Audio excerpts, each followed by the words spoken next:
I'm Farhan Dalla, transformational trainer, and welcome to Elevate Your Life, a transformational podcast, an invitation to take the journey towards your deepest self.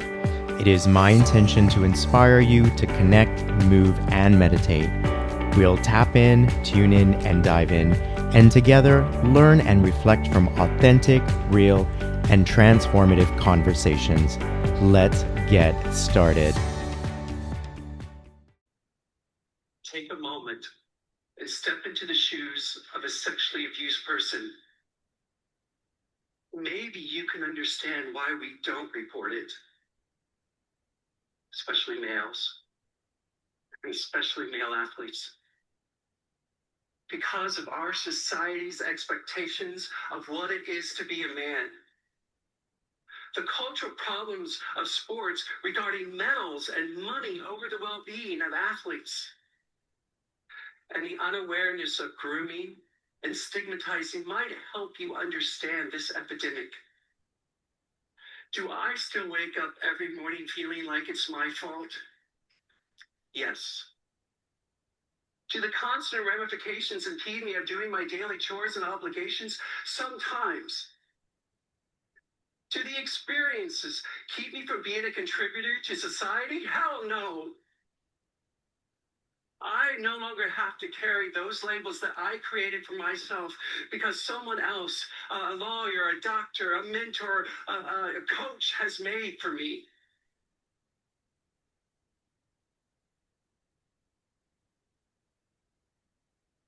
By standing in front of you today,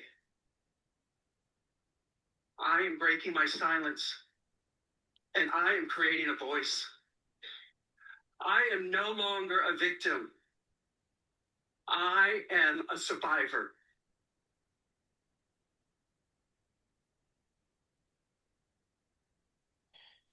My guest today is John Michael Lander, and what you just heard is a clip from his TED Talk titled An Athlete's Silence. John Michael is the founder of An Athlete's Silence. As a 14-year-old Olympic-bound athlete, the adults entrusted in his training groomed and trafficked him into silence. Through his experiences, he created the Predatory Grooming Trifecta, Predatory Internet Grooming, or PIG, an athlete's arena. He is the author of Surface Tension and Cracked Surface, and the eBook, Understanding Predatory Grooming Trifecta. He's a certified self-talk neuroscience NLP coach and a 2S LGBTQAI plus coach, and helps empower others to reclaim their lives. He has also written 4 novels. John Michael, it is a great honor to have you on this show. Welcome. Thank you so much. And I'm telling you what an honor it is to be with you. There's this connection that I've always had with you since I first met you. And I'm just so proud of everything that you're doing and all the lives that you're helping. Oh, thank you. But today's really about you. And I want to talk about you and the amazing human being you are and the work that you're doing. And I wanted to lead in with that Tug Talk. And I got to say that I've listened to it several times. Um, it moves me every time I listen to it. You got a standing ovation, and it was well deserved. And I'll put the link in the description so that people can actually watch it. And I highly recommend that you all do. I want to start my first question by asking you, how did it feel to break your silence in regards to your sexual abuse? Well, it's really interesting because there's 2 emotions going on right now. Hearing that clip play back, it took me right back to being on that stage and sharing, and it moved me actually, kind of like, wow, I never expected it to do that. So there's that expectation. But actually, when I actually broke my silence, being on that stage, I was filled with fear and really nervous, but I knew I had to do it. Um, Before I actually decided to do the TED Talk, I was teaching high school, and I had a sophomore boy come in and share his story with me. And I found that it was almost like it was my story being reflected right in my face. And I remember leaving the school feeling like everything was going to fall apart. That was the pivotal point, and everything did start to unravel for me. And to the point that I thought I would end it all. I wrote a note to my partner and said goodbye to the two Boston Terriers and went into the garage. But the point is to actually stand on that stage all the way through the minutes going up to the end. It's fear. So Hmm. I wasn't sure how people are going to react. And yet I knew I had to do it. And then there was this sense of relief after saying that last statement. And there's that moment of silence before anyone responded. And I was like, oh God, I hate it. They didn't get what I'm trying to say, and that's okay. But I was able to. So at that moment, it seems like such a brief moment, but I felt like relieved. I finally broke my silence. I can let this go, or I can start healing now. I can start acknowledging it. Those are the things that were running through my head at that moment. Well, how was the process of breaking your silence? I mean, getting on a TED Talk is definitely, a large platform. You're in a public arena. You're extremely vulnerable. Was there, a series of steps in breaking your silence before getting to that place, or was that the first time you actually, said what you had to say? Well, that was the first public spot that I shared with everybody. But the months going up towards that performance was working with a mentor and fine tuning the speech, practicing and rehearsing. So I had the support of the TED Talk people in Dayton, and they were very supportive and they were guiding me. And, we went through that several times to make sure that we don't offend anybody because TED Talk's very, very particular in what you can and cannot say, you know. And so we were very careful not to use names and everything. But the important thing was to be able to share that story that is happening in sports, people don't think about. Because I just saw a commercial for trafficking kids, and it's showing Asia because that's what we believe that's happening. It's happening overseas. It's happening somewhere else. It's happening in our own backyards. And I think sometimes even the word trafficking, people are not quite sure what that means right now. What is that? And that's where you're being sexually exploited and passed on to other different people. So to be a male and being able to share that, it's very scary because of our society Right. and what people talk about it. I should have fought back. Why did I allow this happen? We forget I was a 14-year-old boy when Hmm. this all started. And so it's just a matter of understanding and trying to figure that out. And the thing about it is that people says, well, you should have known and you should have left or you should. It's not that easy Right. because I was presented it as an opportunity to go to the Olympics, to get the support that I needed, to get the financials behind me so that I could compete at such a high level. Because when you get to that level, that's all you focus on. You don't have time to go do a job or anything like that. You're focused. So I think people forget that. And I think also within my story, we forget that my mother was groomed first before they even came to me. And later on, we found out that they had groomed my team, the board of directors of my team first, so that they could get themselves into that situation. Then they groomed my mother, and then they groomed me. So then my mother became part of the organization of this team, I guess you would say, and to make sure that I was at the right place at the right time and all this stuff. So she was actually taking me to some of these events, The events meaning the places where the trafficking took place. right, to Got it. meet the predator. Wow. Yeah. Um, well, through that experience, you have created what you call the predatory grooming trifecta, some of which you just described right now, and the predatory internet grooming, also known as Hmm. what you call PIG, and athletes arena. Can you talk a little bit more about, you know, what these organizations are and who and how they service? Well, they're actually programs and a workshop. And the first one, a predatory grooming trifecta, basically just shows how the predators will groom an organization first, parent or the guardian second, and then the child or the athlete, which allows the predator to go undetected for years, which we saw with the U.S. gymnastics, which we saw at Ohio State, Penn State, um, in the hockey world, and stuff like that, where it's all been very underground because They've already got the support of the organization. And as we saw with US Gymnastics, the CEO was going to protect that person so they didn't look bad, so that their brand wasn't lost, so that they didn't lose sponsorship and stuff like that. So it all becomes about other things for them. And that's why they will do everything they can to protect that predator. And that's what happens. And that's how they can get away with it for so many years. As we saw with US Gymnastics, that predator that they put in jail would actually abuse the young gymnast with the parent in the room. How? He would have his Oh, back to the parent, okay. manipulating the child and saying and using jargon. This, I need to do, I manipulate this, I need to move this here, and I need to do this so that we can get your hip back in line. If we don't, we're going to have a problem later on. So then after the appointment, the child will say, Mom, that wasn't right. I don't like. And then the parents, oh no, that's what he had to do. So it's just a matter of that whole game they Right. played. Same thing happened at Ohio State, and how that man was able to manipulate because he was ahead of 14 varsity teams at OSU. And so to be able to compete or participate in the sport that week, you had to be cleared by him. So all those athletes were going to him. It was, and so, and they used to call him different names, and I heard it all.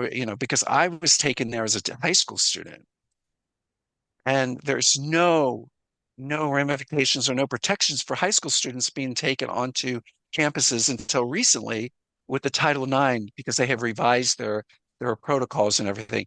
But as a high school student at my age, there was no protection because I wasn't going to school. I wasn't a student there. I was being brought up to practice with the university team with the hopes of going to that school on a scholarship. There was no protection of what was going on in the background. So so that was that. And so I really wanted people to understand that these predators, and they could be men or women, really have manipulated the system to get themselves secure. Because if they have a protection of the organization, no one's going to question them. And then if they have protection of the parents, who's going to question that? Then it becomes about the adult talking about this kid. Who's going to believe the kid? So that's that.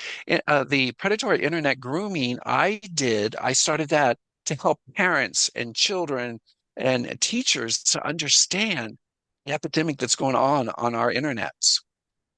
Because predators are able to get into these games, Fortnite, Roblox, um, and then actually connect with these children. And these children think that they're talking to someone their age and invite them to a private room. And then it all starts happening.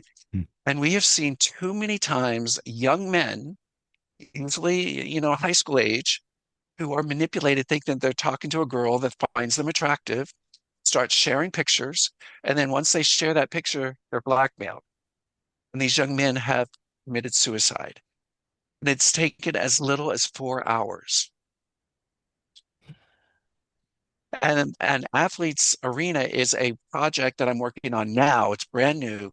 It's getting to be able to speak with the athletes so that they can understand, are they being manipulated? Are they being abused? What does that look like to them? Because when you get into a certain level of sports, the normalization of what's happening is so real. I mean, in my case, my coach started touching me in front at meets, aligning my body. And there I am in a Speedo, and he would like adjust my hips and everything and help me stretch in front of everyone. So we thought this was normal. We thought this was just part of what the sport is. So it becomes normalized. And so as an athlete, we don't know. And the other thing that I did with the Athletes Arena is to help them after their sporting life is over. How do they get back into society? Because our NGOs just drop them. Oh, you're done? Okay. And we saw that happen with Michael Phelps, Hmm. the all-time Olympic champion, where he took a moment where he was going to step away from the sports. He lost all his sponsorship. He had to start it all back over before he came back to win the rest of those medals. And we saw a little bit of that with Simone Biles when she stepped away after Tokyo with the twisties to get back where she needed to go. It was hard work. It was not so much about getting in there at the gym, but it was getting the support back, getting the people to trust her again. which was the biggest dilemma she had. And again, if you hear her speak, she only went back to the Olympics so people would not forget what happened at US Gymnastics. Because if she would have left with Ali Raisman, nobody would talk about it again. Hmm. But she was a constant reminder. So that's what we like. And then there's one other program that I'm working on called a Safe Warrior, and it's about people who don't want to acknowledge or have never acknowledged that maybe they were abused when they were younger. And this is a lot for men because we don't talk about it, we don't acknowledge it, and we try to hold it down and we try to act like we don't need to worry about it. But if we could go back and interview all the men who have committed suicide, we may find out that many of them have been sexually abused when they were younger. They just didn't know how to process it. So that's about, workshopping how to find out what do I do when I do realize that is this real? Are these feelings that I'm having based on that abuse? And it's also for the LGBTQAI community, because if you think about it, we're constantly abused verbally, emotionally, discrimination, and we're carrying that with us. And until we can actually acknowledge it, how do we begin our healing process? Because we need to heal ourselves first before we can get anything else out. Oh, that's so true. Why is it that men are less likely to report sexual abuse? Well, I think you know that as well as I do, but it's a great question. It's the stigmas that we have. Hmm. You know, it's still believed today, men cannot be sexually abused or raped unless they wanted it. That's what we carry. Hmm. Why didn't you fight back? Real men fight back. So you must not be a real man, or you must have wanted it, or you must have liked it. Hmm. And now you're coming back and just, you're talking about it. Um, it's also the fact that the shame and the guilt that we feel because we do that to ourselves as well. So does it mean if I'm being abused as a teenager, does that mean I'm gay? I've not even figured out your sexual orientation yet. Does that mean that that's what I'm supposed to be? And how many young men have decided that that's what they think they are, and they're really not, which brings up confusions later on in life. Hmm. They could have been supposedly heterosexual, but then start thinking, well, I've been sexually abused, so I must be gay. Hmm. Or it goes the other way, where they become abusers themselves, because they don't know what to do with what's going on. You know, there's studies that show that predators will go and I don't want to say market or target, this is the word I'm looking for, the group of people that they were when they were abused. And a lot of times they're trying to do the psychoanalysis on themselves, trying to figure out why this happened. So they're going to go back and put themselves in the situation where they're dealing with someone who looked like what they look like to understand, is this really I'm supposed to be doing? And what they're doing is then abusing another child. So it just keeps going. And it's just crazy to think about how we do that to ourselves. Hmm. Yeah, and I don't want to take away from your experience or anyone else out there that's been sexually abused, but while working on a very popular television show as a background performer, I experienced sexual harassment, and I did not want to talk about it, or I wanted to shut it down. And I did have the support of one particular cast member who witnessed and saw, who I also shared what was going on and said, I got your back if you want to report it. But I just wanted it to go away, and I managed to shut the whole thing down. It was also, when I look back, very predatory of what was happening to me, because at that time my father had just transitioned, and so I was in a Mm, very vulnerable time. And this person made it sound like they were just expressing concern and wanting to support, but it was making me very uncomfortable. Um, and the touching and all that was very, unwanted and not reciprocated in any way. And I was very uncomfortable. And so I can understand why so many men don't want to come forward with abuse. And around that time, it was sort of the rise of the Me Too movement. And I hmm remember reading a post by another female that said, this is about women and this is about their story. And if you're a man and if you've experienced this, this is not your movement. And so, any thoughts I had about wanting to share my story at that time, because I was a bit, sort of motivated by the Me Too movement because of what was happening and people were sharing their stories, to maybe come out and, share mine, though it Hmm. wasn't as Hmm. bad as some of the others, of course. But to say that it happened to me too, I just decided not to say anything. So this is kind of like the first time I'm actually talking about it. There's only one or two people that I share this with outside of, the work environment. But that only makes me admire your courage even more, because of the way you shared your story. And I love how you ended that TED Talk. You said, I am a survivor, and I am not a victim," as you so emotionally stated in your talk. I was wondering if you could talk about how you transitioned from being a victim to a survivor of sexual abuse. What did that involve? Right, that's a great question. I just want to take one moment and go back as well. A lot of male athletes are afraid to come forward because they may lose their chance to represent their country. I Hmm. mean, if we think about the Paris Olympics just recently, how many athletes were there? And if the stat is true that 1 in 4 female and 1 in 6 males are sexually abused before 18, how many of those athletes were abused? We don't know that. And I'm so thankful for you because your bravery today and sharing openly to all the listeners guts. I'm privileged that I get to be a part of that. But even in your situation, think about it. Was there also fear? Because if you did come forward and share, you may have been removed from the project that you were on, you know, and we have all these things that we think about. And I also just want to think that that word vulnerability kind of makes me feel, wait a second, we're all vulnerable. Hmm. And I hear, a lot of like research people use that word as a symbol that if you are vulnerable, you may get abused. And I know that with myself, and I know another young woman who was a model who was kidnapped in France and trafficked. We never thought we were vulnerable. We thought we had the world by the tail. We were representing our countries. We were, going forward. We saw opportunities. And I think in your situation too, and I'm not trying to put words in your mouth, but you saw this opportunity to be on this television show. And you were doing it, and it was great. And you didn't want to lose that opportunity Hmm. by coming forward and saying something. And again, what we interpret through what you heard through the Me Too movement kind of invalidated the fact that you had a platform to share. And if we are questioning that, we will then tell ourselves that then ours wasn't that bad. It didn't really matter. It wasn't as bad as what these women are going through. But you went through what you went through. And that's something that you need to make sure you keep for yourself.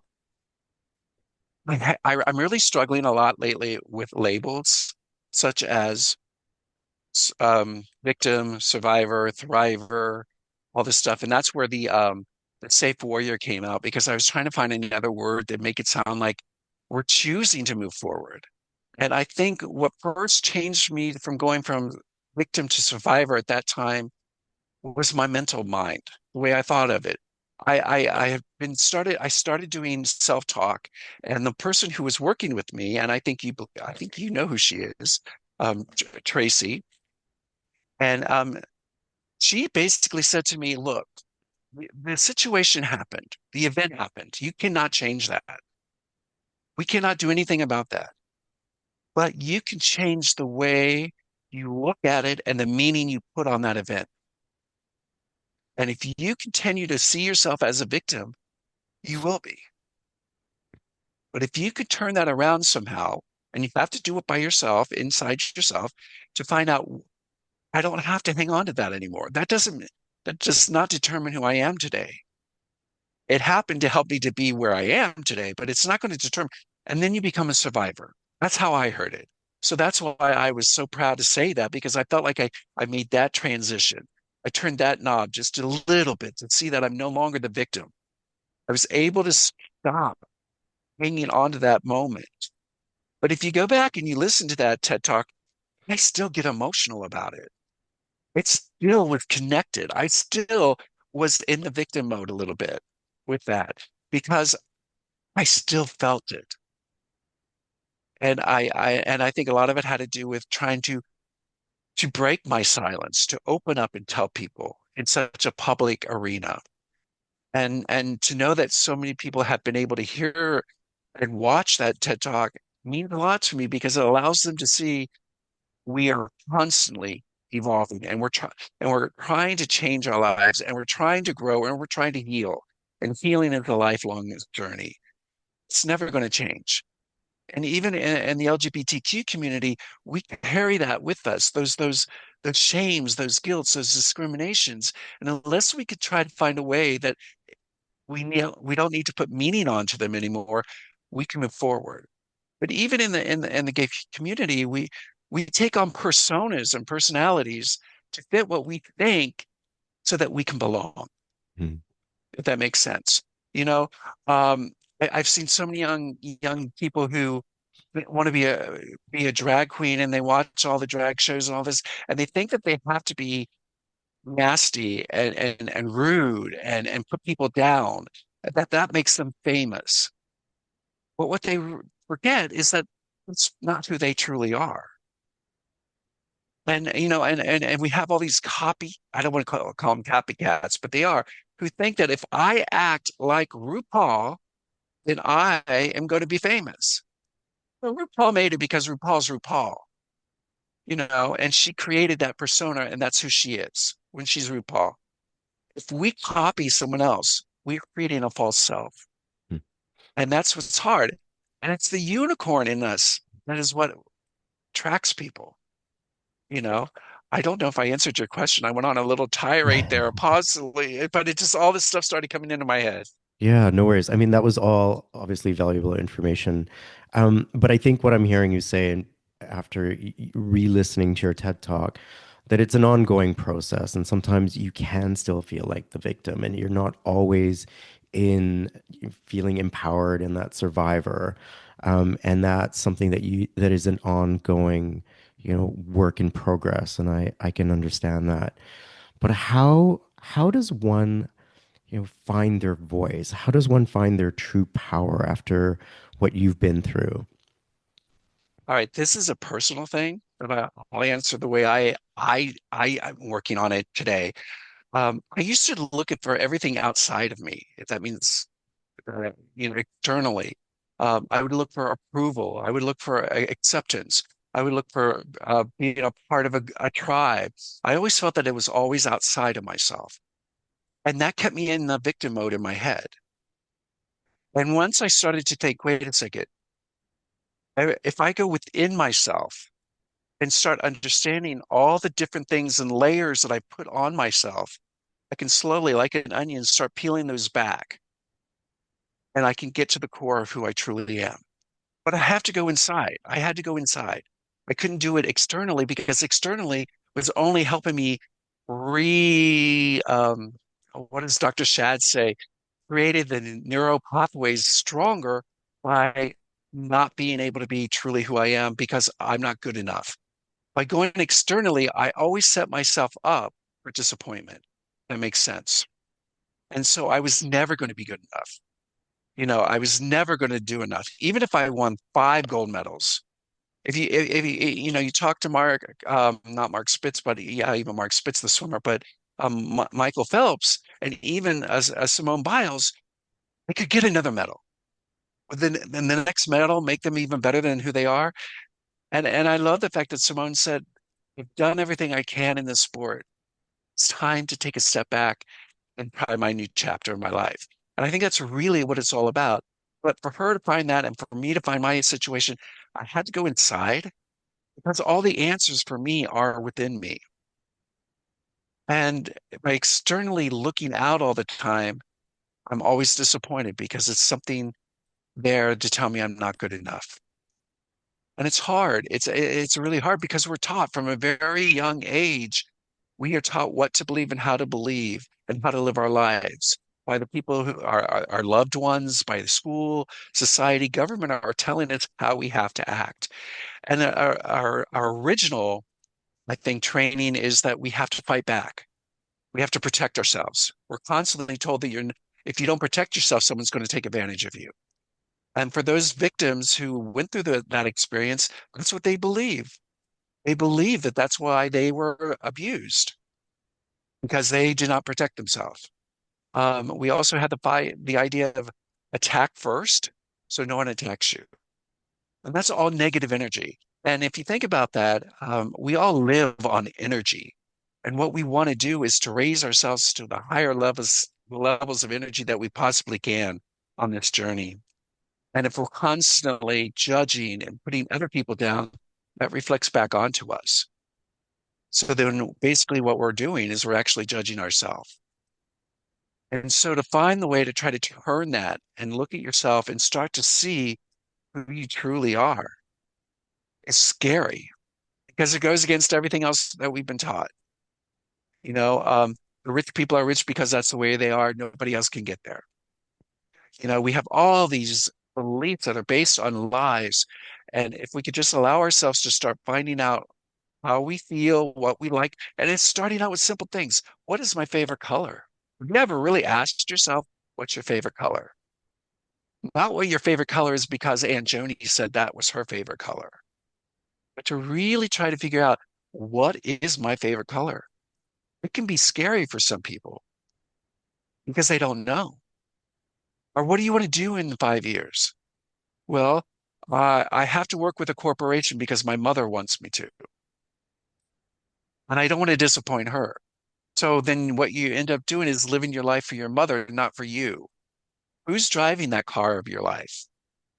And it's scary to say, I don't like that corporate job. I want to be an artist.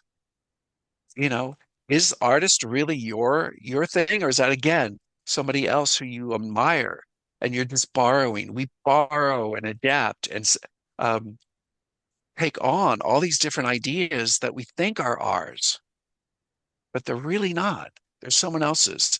And so you slowly just start exploring. It takes time. I mean, depending on how old you are, that's how many years you've been groomed, if you want to use that word, or are prepared or taught to be who you are today. Mhm. And people want a quick fix yesterday. Right. And they don't realize how long it took them to get to where they are. And then they expect to have it healed by 2 days or it doesn't work. So it's a process and it's a journey process. And I still to this day will get triggered, if you want to use that word, of what happened. I will see a picture of one of the people that were part of that pact or that group of professional men, and it will send me down into it so fast. Mm. So it is a constant, but you start to take on tools of how to step back and look at it and say, okay, now you start realizing that you have a choice.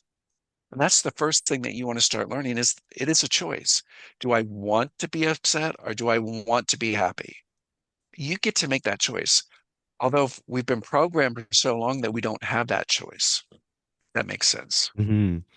Yeah, and to echo some of the things that you said with the RuPaul example, I think that when you are trying to be someone else other than yourself, you're not in alignment with your true power, right? Like, Right. and I think that when you are speaking from your voice and from your unique personality, that's when you're tapped into your own true power and your true voice. And I think we've all fallen into the trap of trying to be someone that we're not, or looked up to someone and tried to be like them. And it never works out for us, right? Right. Well, you know what? I want to comment on you for a second because Okay. I have been watching you, since we met and Mhm. your social media and everything and knowing about your life and getting to know you. I have loved the metamorphosis that you're taking, trying to express who you are Mhm. uniquely and in different ways, adding certain touches that that are very important to you. But maybe society, when they see you, may not even recognize that it's there. Right. but you're trying that on and you're finding that power. You're Hmm. finding your style, your expression. And I think that's something that we need to do, all of us. And that's something that I have a hard time with. And I look at you and I admire you. So thank you. I look at someone like Billy Porter. I knew Billy when he was starting out in New York. We were both struggling actors and we would laugh and stuff. And we had to be this straight character because that's what they told us we had to be. Right. And to see Billy to be able to express himself, evolve through Pose, the TV show he did, and get to express himself fashion and everything is unbelievable to me. I love that Mm. because that's who he is. And that's how I see you as well. You are becoming your true self, by adding just a little touch here and a little touch there, something of your mom. You're going to this event. Do I do that? And it empowers you because you make a choice. Right. And it's not about other people noticing it.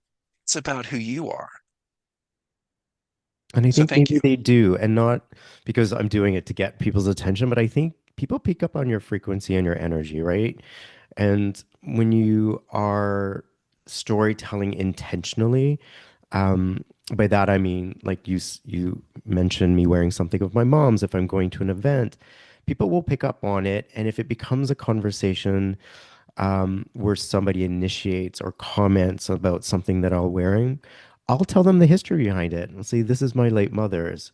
And I always get this, oh, and I'm like, yeah, I always like to honor her with something that I'm wearing if I'm going to a wedding or an event or whatever it may be. I was at the Consulate General Ball last October. I got invited to that, and I wore a bow tie and I wrapped my mother's necklace around the bow tie.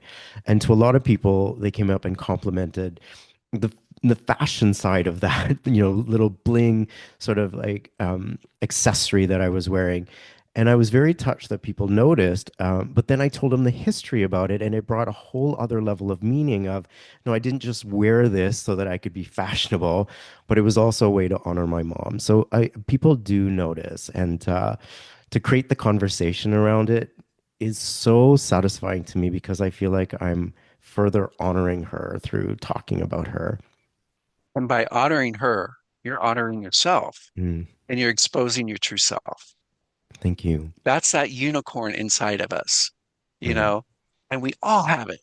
We all have it. And I don't want to make people get upset with me. There's nothing wrong with seeing a mentor or seeing someone you idolize and try on their their their expression or whatever you want to call it.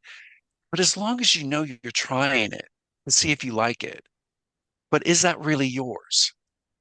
And in your situation, sitting there thinking about you're going to the ball. What am I going to? I want to add something to my mother's. You probably went through several things in your head of what you wanted to Mm, include right. Yes, and how definitely. you were going to include it. Hmm. And then you settled on something that felt really good to you. And then to have someone acknowledge it, it's just even like icing on the cake because they see you. That's incredible. Thank you. Well, You're now welcome. to bring the conversation back to you as my guest. Sorry about No, that. no, I appreciate that. Thank you so much. It's such a good learning thing Yeah. because you're doing what we're talking about. Yeah. You're actually putting it out there. Hmm. And someone like me, and I'm going to use this as a comparison, and not to try to say one's right or wrong. I am still afraid to express myself. Really? That's who my true self is. Yes. So I Okay. still carry that I have to be this and I have to be that. I have to do Right. this. Right. You know. Now, when I'm by myself, sometimes I can allow myself to let that go a little bit. That makes sense. Right. But, and it's a whole thing, even with my sexual orientation has always been bittersweet to me. And I've never really, this is going to be the first time I say this out loud. Oh my God. I don't think I've ever really owned it. Really? I've kind of just kind of, Breaking news. John Michael Landers never really yeah, owned it. Tell me I don't think I why. had. Um, Really? because I don't know. Again, Mm, if we go back to what we were talking about earlier, my first experience sexually was with the 60-year-old doctor in a Motel 6. And I thought, okay, this is what it's all about. This is all I'm good for. And then being passed on to other people. I had never had a kiss with someone my own age. So I had always gone through this whole thing that I had missed out trying to figure out who I really was, and so I never really felt like I embraced.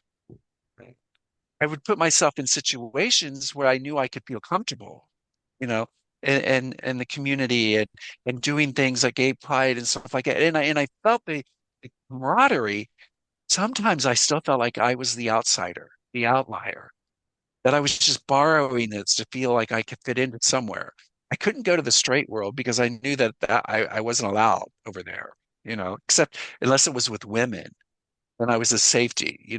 Hmm. And then there was other things that kept coming into my head was that it's not like I'm attracted to a person based on their physicality. I've always been attracted to the person based on what comes out from inside them, Hmm. what I see. And that confused me because I could be not attracted to the outside of body forms, but I have this dear, dear friend, and we were both actors out in LA. And I swear to God, she was my soulmate. And we're still friends to this day. And I can't tell you, the only thing I remember is that she has these incredible blue eyes, but she's a knockout. Everyone wanted to be with her, and everyone thought that we were together. And yet, I wasn't in love with her physically. I was in love with that person inside. And the same thing would happen with a guy. And so I was confused and never knew what that meant. And then, becoming certified in the LGBTQAI area, I started to realize, well, maybe that's just a fluid thing. Maybe that's just, you know, there's nothing wrong with that. And I started thinking that is freeing to the fact that I could even say that I feel like I've never embraced it is because of that. Right. That I'm starting to realize that there's nothing wrong. I don't have to be one or the other or anything. And I have a niece, or I maybe called nephew now, who who is a they, them, and is constantly teaching me Well. that it's okay. I see the world differently, and I want to change my name, and I want my name to be this. And the reason is because I look at it like this. This is what this name means to me. Hmm. And to be able to hear, and, oh my God, she's graduating. I'm going to call it S, is graduating today. So that's exciting. But to hear them speak that way Hmm. is a lesson learning. And I think that's one of the things that's really great about our journey is that we are allowed to continue to grow. We're allowed to continue to understand things that we don't think we understand. And it's okay to say, I don't get it, Right. Yeah. you know? Yeah, and I talk about this in my first episode where, and if you haven't listened to it, you can go back to episode one, where I thought I was comfortable with my sexuality and I was very comfortable with being a gay man.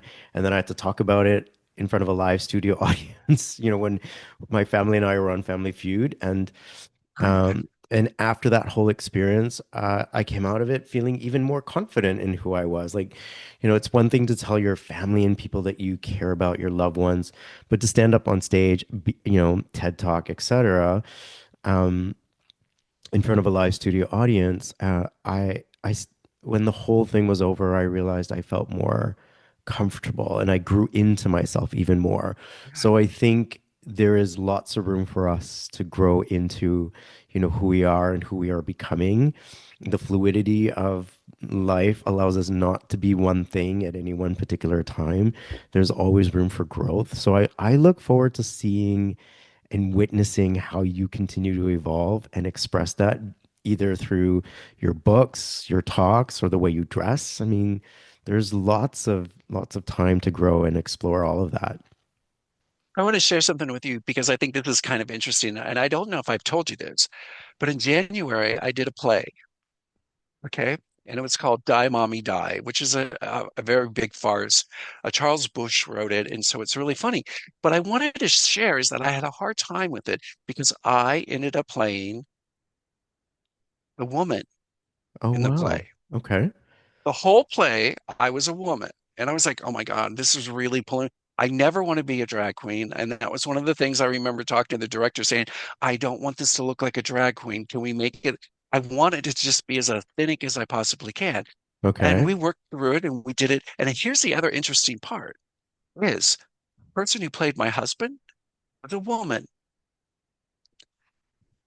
Um, the child who played my son is pansexual. The person who played my lover, transsexual. So we had broken all these barriers within this play visually, as well as playing the. It's incredible. I should send you a picture of it Yeah, I'm sometime. mind blown right now. It was so one Was of those that was incredible. intentionally casted that way? Like the men are going to play Yes, women, etc. Yeah. right. And now the person who played my Wow. daughter was a cis female.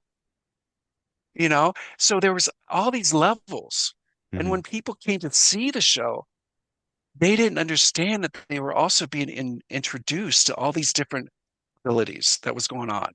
Wow. All these different expressions Right. of sexuality, of fluidity, and it was I want to say the most freeing experience I had. Because once we got up and we were open and the audience was so receptive, it was like, oh my God, I just touched a part of my life that I had never really understood or wanted to try to understand. I was afraid to Hmm. play that feminine side because everyone used to call me the little faggot when I was a kid. Right. Or I remember going to the grocery store and hiding behind my dad's legs. He was 6'4", tall, incredible good looking man. And they would always say, "Oh, your daughter is so cute. Why do you give her a buzz haircut?" And I was always told that I was too pretty to be a boy and all this stuff. So those are things that I carried with me. And then to be able to play that woman and to allow her to come forward, it was pretty incredible. So I am trying to Right. express myself and experience these things, but I'm also learning from everyone else, just like I learned from you. I will watch RuPaul's Drag Race because I want to watch those people evolve. Right. Because they bounce back and forth from being their boy self to their alternative ego, back to whatever self that they were.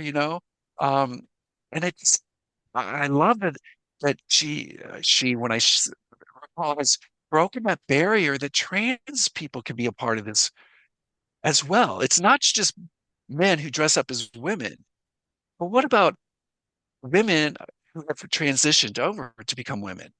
What a great platform to express who they are and how performance is. And it just kind of blurs all that whole idea of what's right or wrong, black or white, male, female. It doesn't matter anymore. Hmm. So there, boy, That's amazing. I you wish got I me I had an talking about opportunity. things I've Yeah, no, that's uh, great. I mean, I wish I could see this play. Yeah, if it is still running, please send me a link and I'll post it in the description. Or if it it's ever not comes back, running anymore, it's not. unfortunately, but I can Oh send you no. pictures. Okay. Yeah, I definitely want to see what you look like as a woman in character. Oh my God. Good for you. Anyway, I mean, you're doing amazing work, and I love how you're stepping into these opportunities like 100% in because you have to if you really want to deliver your role and sell the character. So I'm sure you did an amazing job. Um, thank you. I want to talk about the work that you do as a coach. You're not only Okay. finding your voice and power, but you're helping others, including survivors, do that through your coaching. Um, can you talk about the certifications you have, be it self-talk? You mentioned Dr. Shaz, who's the founder of self-talk, neuroscience, and NLP. What does a session with you look like? Well, thank you. And I'm excited to talk about this. I first started doing coaching because I realized that I created a false self just to get through the day.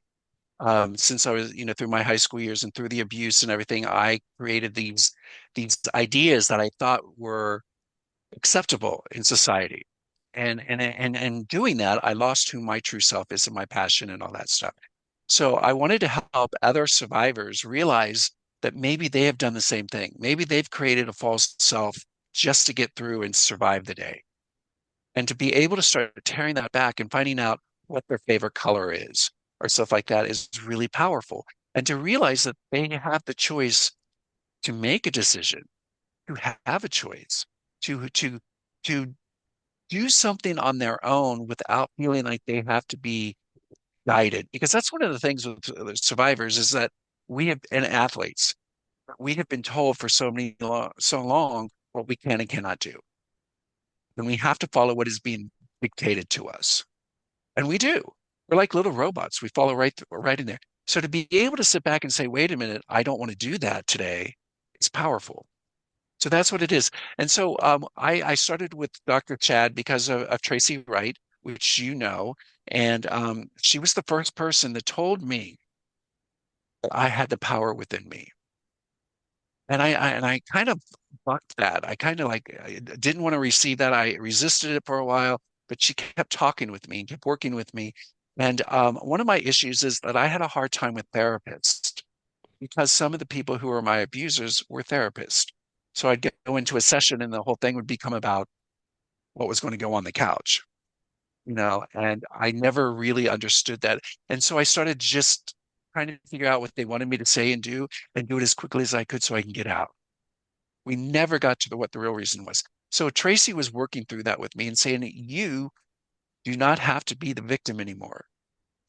Listen to the, Incredible You or these apps that he has, and you can change your life. And I said, okay, I'll take it.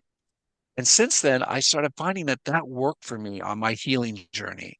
And that helped me get forward and moving forward and helping other people. And that's why I wanted to do. So that's why I became a coach. And so I became certified with self-talk first. And that's where we met. Mhm. And I got to, and I've been helping people the last couple of years through that. And I thought, okay, this is great, but I want to make it even better. So then I got certified as in neuroscience. I got certified in NLP and LGBT because there's so many facets of me that I want to put in. So now what comes in when a client comes into me is I start to discover where they are, where they want to be, and what they want to do. And we start finding things. And by all these different certifications, I'm able to expand that and envelop them into a more inclusive, more inviting way so that they can see that, hey, I'm coming into you because I'm depressed. Right. Well, that's general. We all know we all get depressed. Well, it's part of living. Well, why are you depressed? And we start discovering maybe little things thinking, oh, so maybe this happened when you were a kid. Or maybe, and so you start to deconstruct it and having them help it. But being able to be certified in all these different areas allows me to open that up to the point that we can go in the neuro pathways. We can go into the LGBT community and find out if there's something there. We can go in the NLP and help you understand that there's nothing wrong with you. And one of the visions I like to use is like, the blue sky is always there, but our thoughts are like clouds that cover it up. But when the clouds are all there, the blue sky is still behind the clouds. And the clouds are only meant to just go past. We will focus on them and they will stay in front of that blue sky. And if we can find a way to let them go and get back onto their journey, blue sky will come back out. Mm. It never left us. It's right there the whole time. And that's the same thing about our true selves. It's always with us. We've never lost that. We may have buried it and hidden it because maybe we thought it wasn't good enough. Or maybe we were afraid we were too vulnerable. Maybe we were too sensitive. Well, if that's who your true self is. It's like, putting the light under the bushel and hiding it. We want that light out there to everybody see. I love that. And in my bio, I mentioned just recently became specialized in working with the LGBTQ community. Um, I love that because even myself, I personally feel more comfortable working with a practitioner who's part of our community. So why was it important for you to service our community? This is going to sound a little selfish because it was for me. Hmm. It was for me to start to understand who I am and how I fit in the community, and to be able to understand that there was nothing wrong with me, that being a fluid person, being a person who's changing, our lives go through these transitions, and there's nothing wrong with that. And to be able to embrace that and hug it and love on it, basically, put all that love on there, I was able to open myself up even more so that I can see someone who's struggling with going through the transition of, do I get the operation, or do I just live as a man who lives as a woman? Is that wrong? No. What is best for you? And being able to talk to teenagers who are dealing with that fusion, because there's a whole, why do we allow our government to decide what a person wants to do with their whole self? Yeah, I understand on paper and I get it, but you're not that person's parent. And you're telling them we can't do this, beta blockers, all these things. What? And I think one of the other things is that frustrates at me right now is the trans athletes who are competing in a different field than what they were assigned to at birth, and everyone getting upset with them. Now, if that child was, and this is something we could have another discussion about, if Hmm. that child was able to transition before puberty hit, we would not have those issues.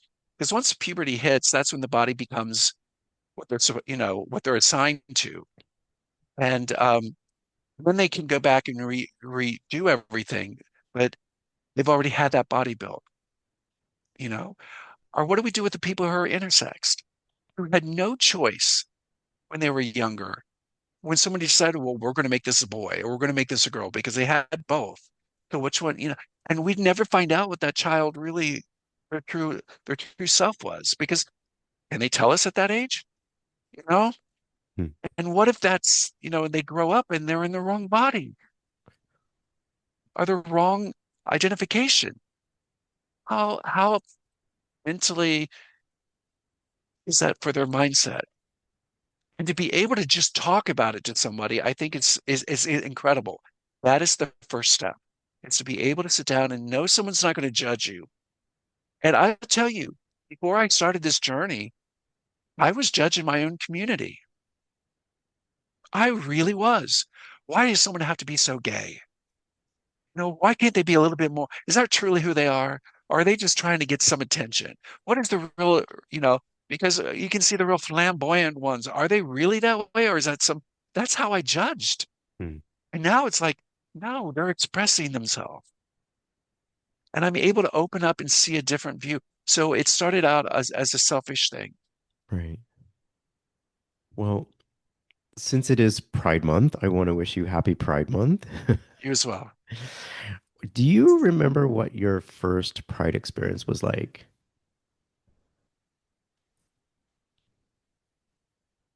Oh my.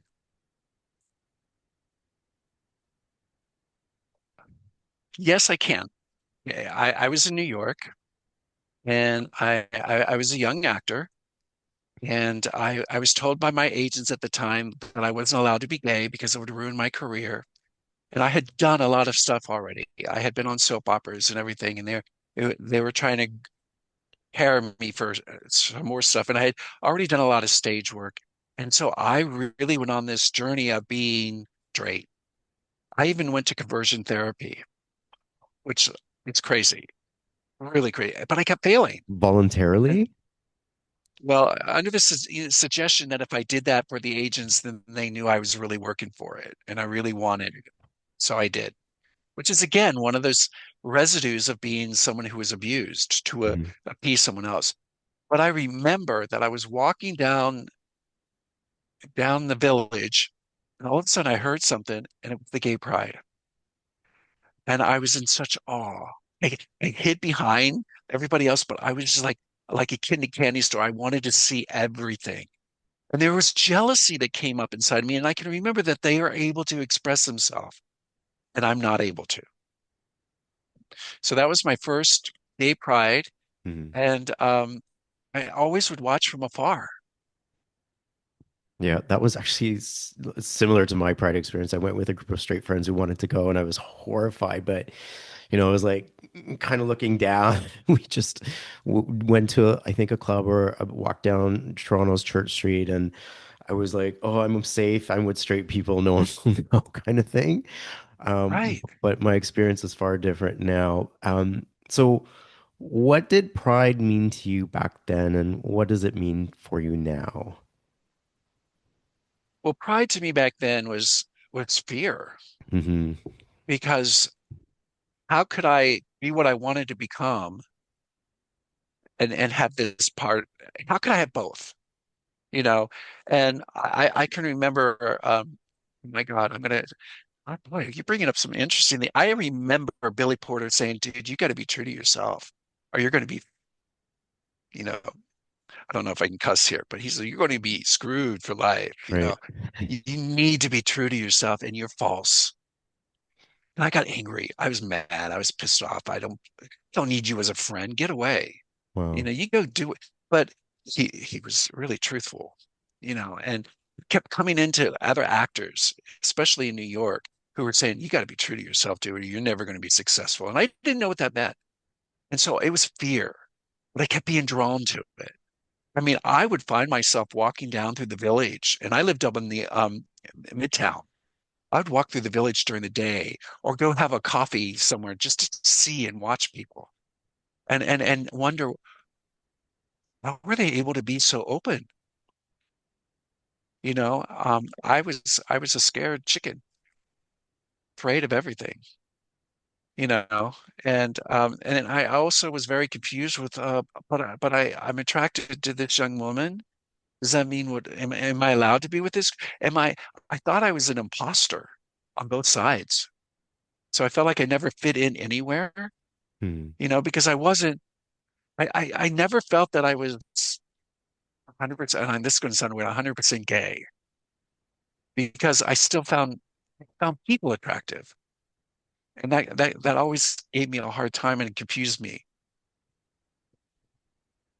Hmm. And so, what does pride mean for you now?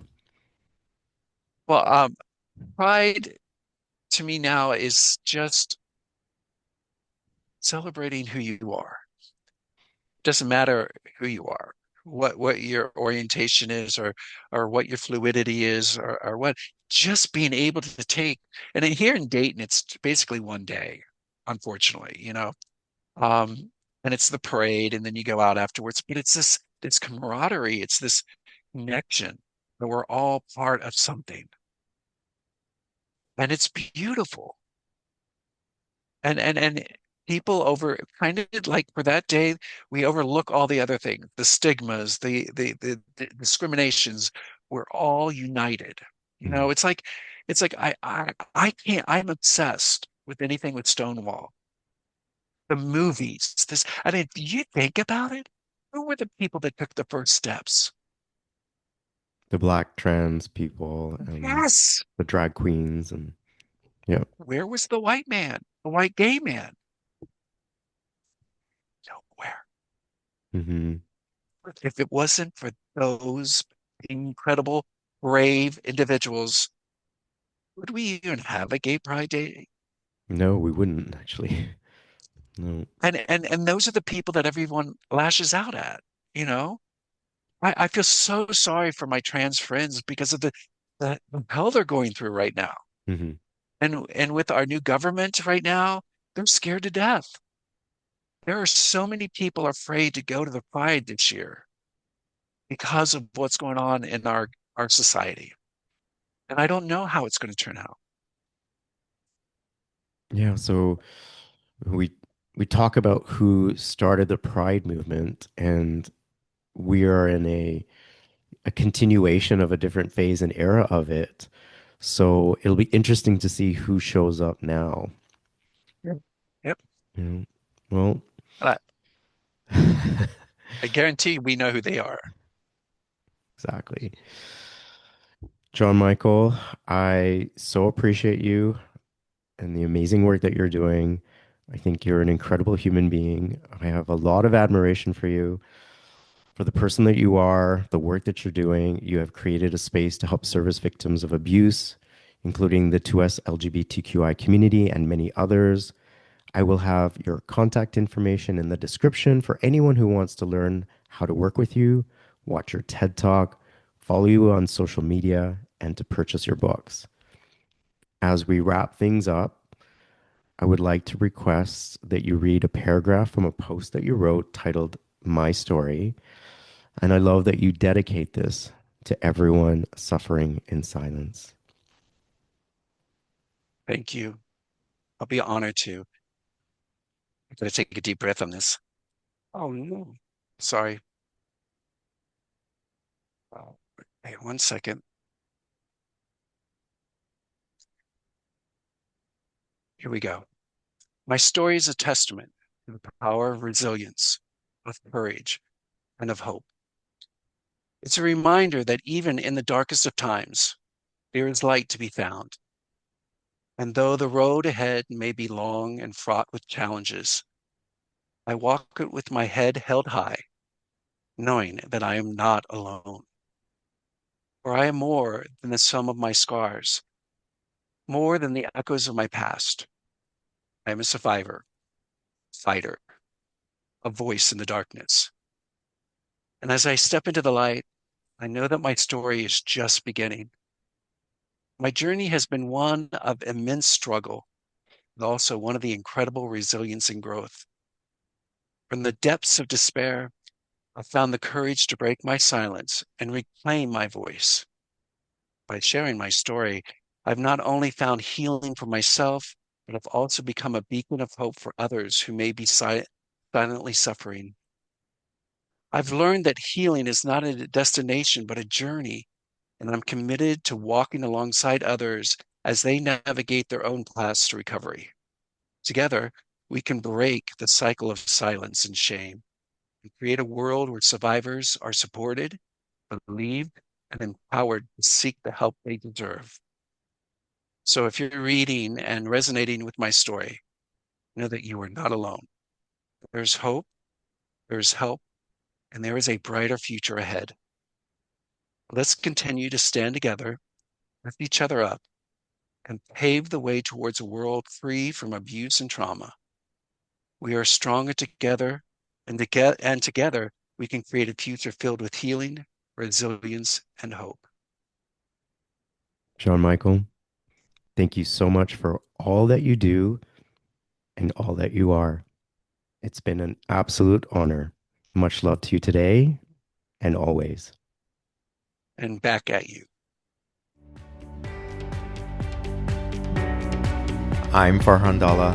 Thank you for taking the time to listen to today's episode of Elevate Your Life, a transformational podcast.